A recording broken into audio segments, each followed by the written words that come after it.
It was always the Jags. It's always the Jags. It's always the Jags. Always the Jags. Welcome into Always the Jags, your number one podcast for everything Jacksonville, everything Jaguars, everything Duval. Didn't get a chance to record the last couple of weeks. I know I talked about like my free agency wish list as we headed towards the draft. Yeah, I don't think James Gladstone looked at that.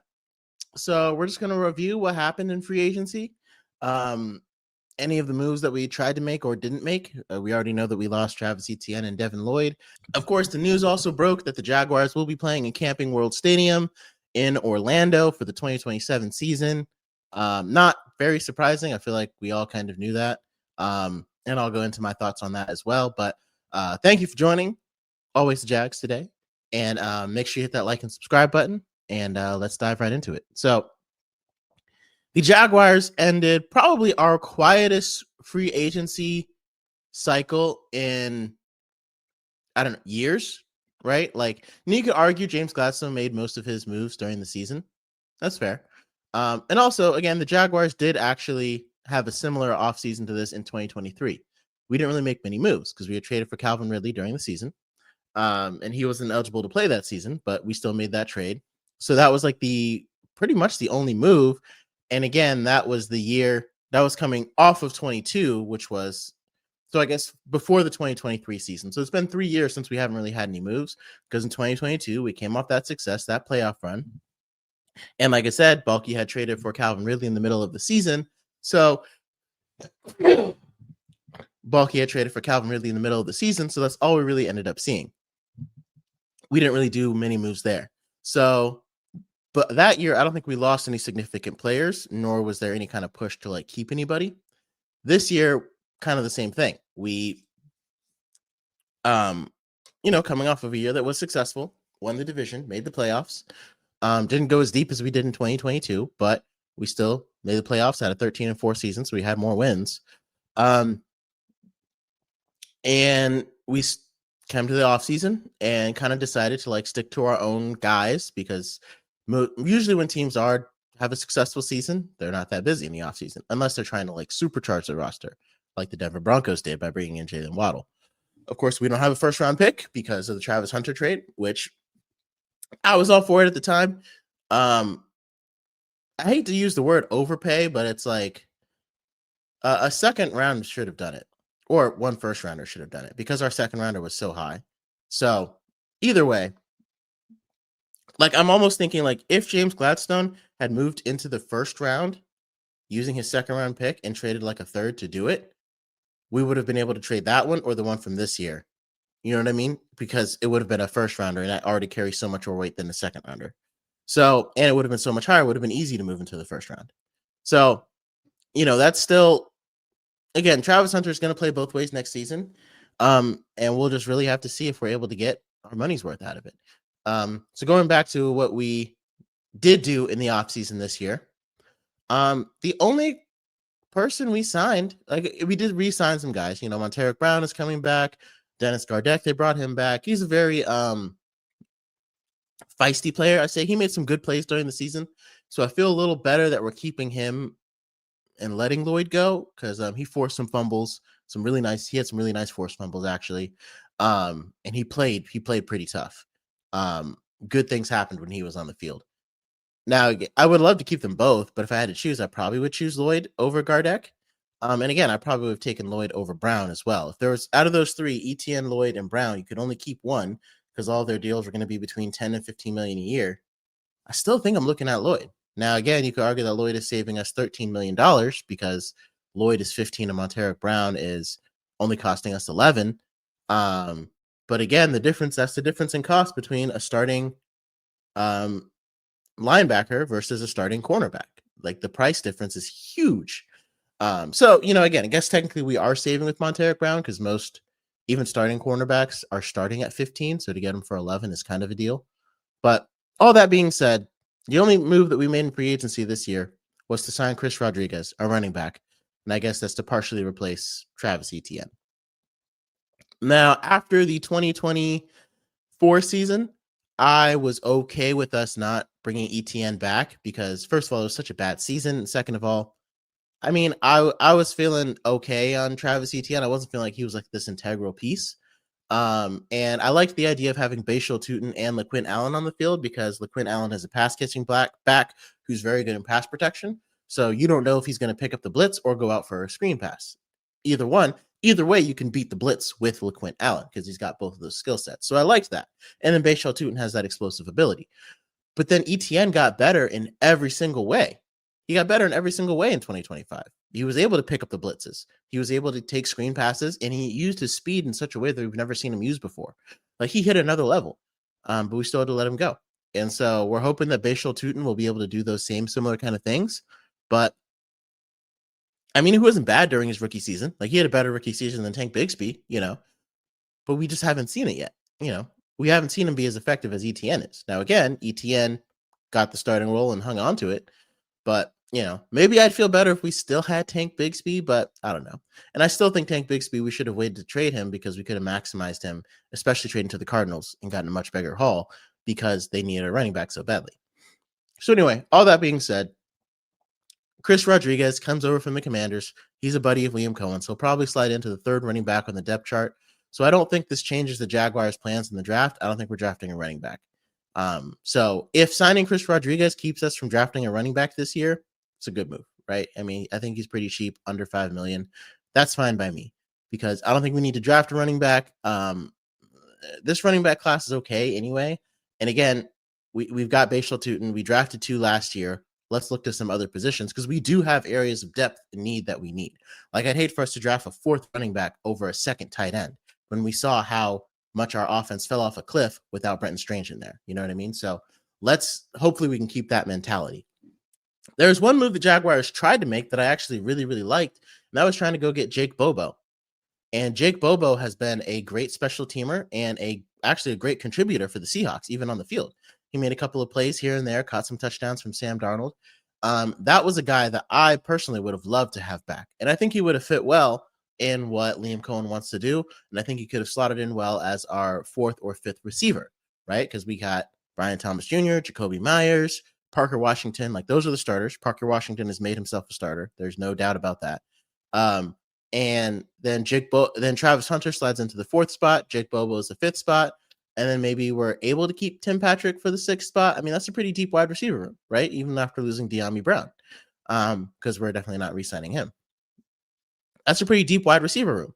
Not to mention, we can always draft a guy late in the round. I like CJ Daniels out of Miami. I think he kind of fits that Tim Patrick role. But unfortunately, Seattle matched the offer sheet and chose to retain Jake Bobo, which is not very surprising because, again, I think he's valuable as a special teamer and as a player, and Seattle really likes its wide receiver depth. And also, out of Jackson Smith and Jigba, they don't have a whole lot, so they probably wanted to keep him because he's still cheap. And so between him, I mean, they still have Cooper Kupp, obviously, but JSN is now JSN's single, like he's the highest paid receiver in the league now, and his single year average is almost the total of Cooper Kupp's entire contract. Like he's making $42 million a year. Cooper Kupp signed a 3-year, $45 million deal. Like in 1 year, JSN makes Cooper Kupp's entire contract. It's crazy. And then they got some other guys, I think like Troy Horton and some other guys, but Jake Bobo fits in there pretty nicely, right? And please don't let the Seahawks get Kenyon Sadiq, at least if you don't want them to replace the Super Bowl champions, because the only hole you could see on their roster was that they didn't have a dominant tight end. So if anybody lets them draft Kenyon Sadiq, it's your fault. It's your fault. So yeah, I really like the move of trying to get Jake Bobo, and of course it didn't work. So now what are we going to do? Because now it kind of means that we need to bring back Tim Patrick. And again, I'm not against bringing him back. There was a couple of times where he just was not in the right spot or was not making the right play. There was a good example in the Cardinals game where if he turned around, he could have caught that and made it a touchdown. Like he was so wide open, but he had his back to the quarterback and he never turned around. So it's like things like that make you be like, what do you do? Like that's a rookie mistake. I don't know why a veteran is failing to turn around when the ball is coming his way. I don't know why the veteran isn't keeping his eye on the quarterback. Again, like some rookies have more talent than veterans. Eventually veterans slow down with the age. but that's a rookie mistake. You know what I mean? Like, that's not something veterans do. Either way, he's still that big body target that I think we need in our offense. Like I said, I think CJ Daniels is also a good rookie that we could bring in, and I kind of like the idea of pairing them together. But again, with the Jake Bobo signing not going through, I still maintain that I think offering the Raiders Trayvon Walker and Brian Thomas Jr. for Max Crosby is the kind of boss up move that the Jaguars could make to just supercharge our franchise. And it's because Max Crosby is a beast against the run, don't forget. And so, like, if we did that, that would change our entire perspective, right, in the draft. So, like, now we can go after, in the second round, a really good run stuffing defensive tackle, so we can make sure we keep some of our run stuffing ability, because Trayvon Walker might be slightly better against the run than Max Crosby, and Trayvon Walker can move inside. So instead, if we pick up a guy like Lee Hunter or someone like that in the second round who can really stuff the run, then that would enable us in the third round to get like an understudy edge for Max Crosby, because the idea, we're not going to keep him for forever, right? Because we can't pay him and Josh Hines-Allen. But because there's no guaranteed money left on Max Crosby's deal, James Gladstone can maneuver his contract however he really wants, right? Guarantee a portion of it and kick the can down the road a little bit. And then the goal would be, like, if I trade for Max Crosby, this would be like what the Bears did with Khalil Mack, except you don't have to give him that monster extension. What I would do is, again, trade for him. And if they're willing to take Brian Thomas Jr. and Trayvon Walker, again, it would be a little bit scary to the wide receiver depth. I can give you that as well, especially because we didn't get Jake Bobo. Because we have 4 starting wide receivers, right? Which is a luxury that most teams don't have. But if one goes down, you still got 3, right? But if you trade one of them, if one goes down, now you got to bring up a practice squad guy. Now, of course, you can still run a lot of 2 wide receiver sets, which is why I love the idea of drafting a tight end. And again, we have 2 starting running backs, LaQuint Allen and Bayshaw Tootin.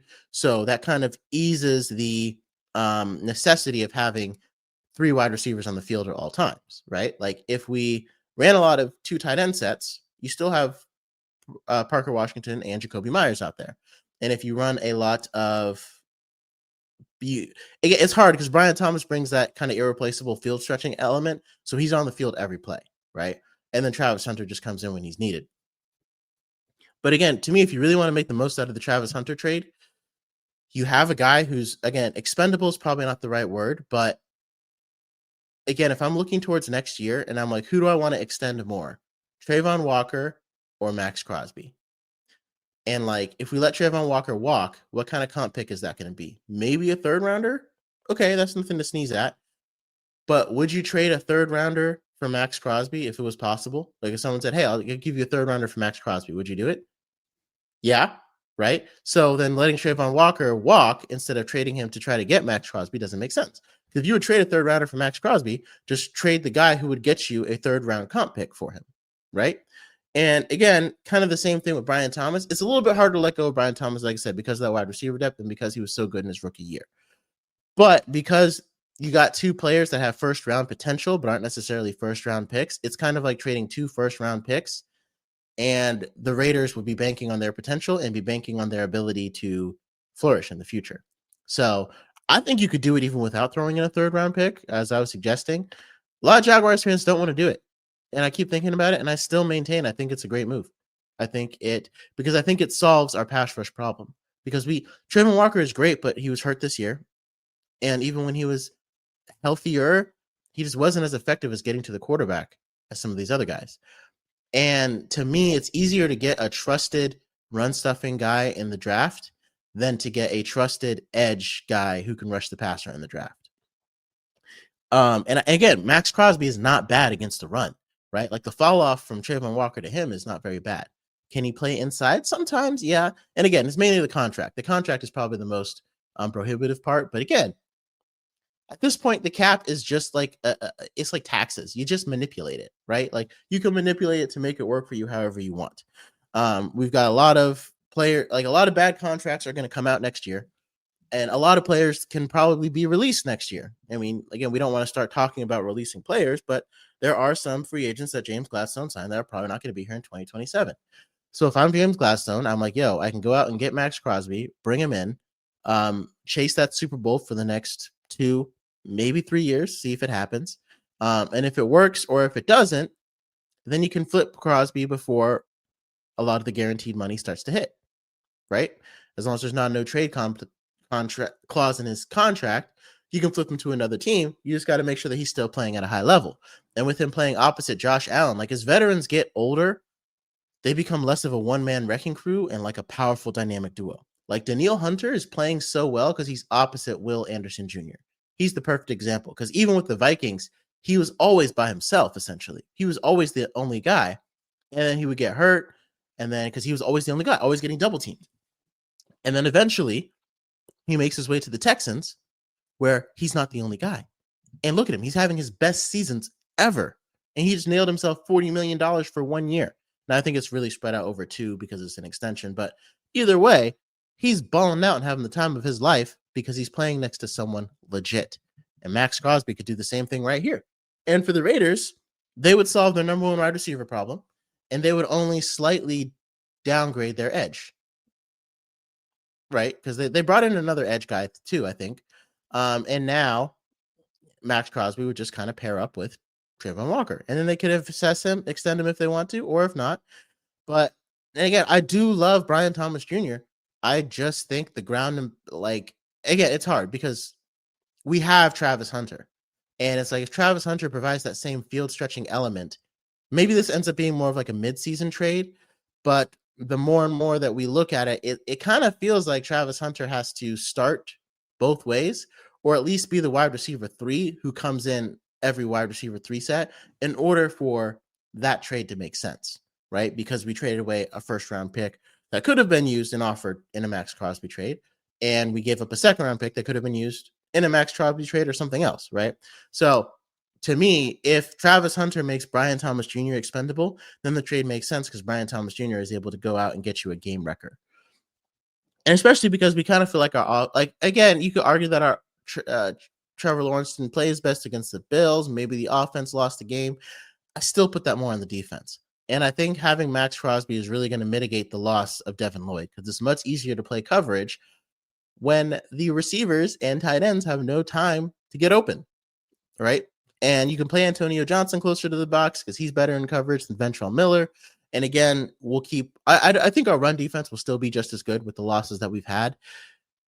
I just still think it's a great trade, and nobody agrees with me, even on the Jaguars side. Raiders fans agree with me. Maybe that's a sign, like because every Raiders fan I've asked has been like, "Yeah, I would do that," but every Jaguars fan has been like, "Heck no."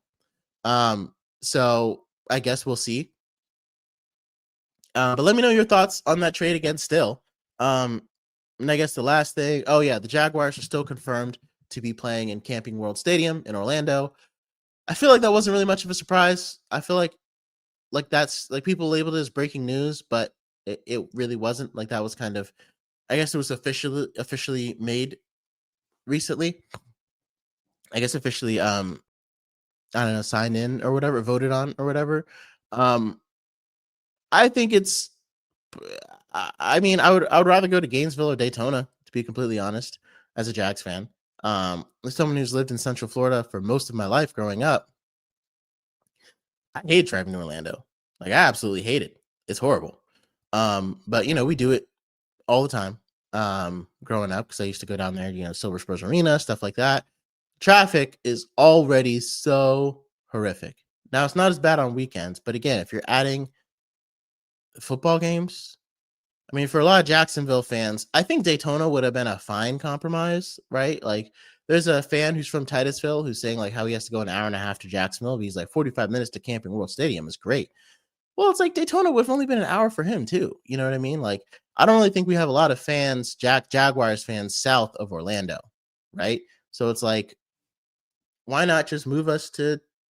I mean, Gainesville would have been pretty far from most people, and for Jaguars fans, it would have been like an hour and a half. But I'm just so worried about the traffic. Now, fortunately, my mom lives in Volusia County. So, like, I can go to the game and then, like, I can spend the night at her place the night before to get myself more time to get down there. Like, I have some more wiggle room than some other Jaguars fans may have, depending on when the game is played and who it's at. And it's like all of this, and we're not even getting a dome stadium with air conditioning. I would become a season ticket holder if we had air conditioning. But they want to maintain the atmosphere of an open arena football stadium, and it's like, but we also want to make sure that, like, you can't get rained on, or the game can't get rained out. So they're gonna do these, and also the air conditioning apparently would cost way too much in order to do it.